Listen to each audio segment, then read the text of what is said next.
with his vocal cords.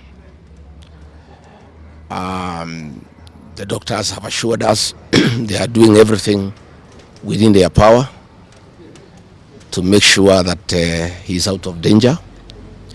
They have taken blood and urine samples to private laboratories, different ones, so that they can establish what could have happened in matters poisoning. You remember last weekend I said that a special squad had been set aside and now we have confirmation that President William Ruto, CS for Interior Kipchumba Murkomen, and the Deputy Inspector General, Mr. Eliud Langat, all from the Kalenjin community, have put up a squad to deal with leaders who are opposed to this regime.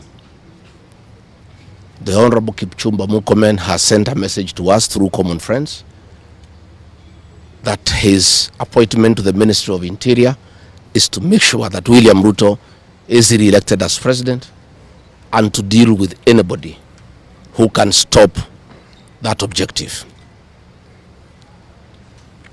Officers from the National Police Service has confirmed to us that a special squad of 20 police officers from the Nandi sub-ethnic community are the ones behind the abduction of George Koimburi, and they are the ones that were deployed in Kakamega to target the Honorable John Methu and Karungo Athangwa. Specifically, there were about 300 police officers who were deployed in Kakamega, but 20 police officers from the Nandi sub-ethnic community under the direct command of the Deputy Inspector General, Eliud Langat, and reporting to Kipchumba Murkomen and William Ruto, had been assigned to harm the Senator for Nyandarua and the Senator for Kiambu because of their vocal stand against this regime. Let me say that I want to appeal to the international community to rescue this country.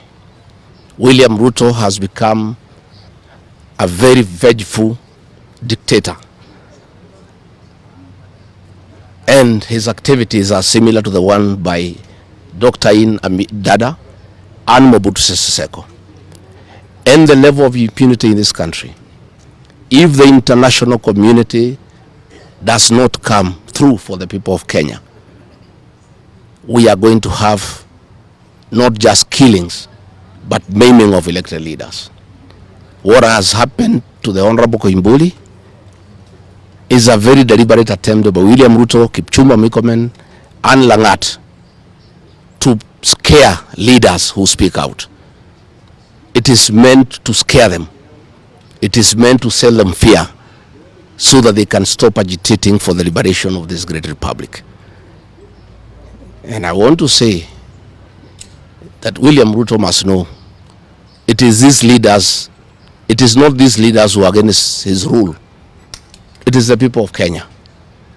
These leaders are simply articulating what the people of Kenya are saying. And even if he targets these leaders to kill them, to maim them, he cannot do the same to each and every Kenyan. And I want to tell him to stop spreading the narrative that the rebellion against him is coming from the people of Mount Kenya region. This rebellion is across the country, from Western Kenya, Coast Province, Northeastern, Nyanza, including his native North Rift and South Rift. Members of the Kalenjin community are also up in arms because of the misuse of public resources, mismanagement of the economy, and the fact that there is no work going on in this country. So let me appeal to the international community to take a great interest in what is happening in Kenya. And we have seen what is happening in the neighboring countries, in Tanzania,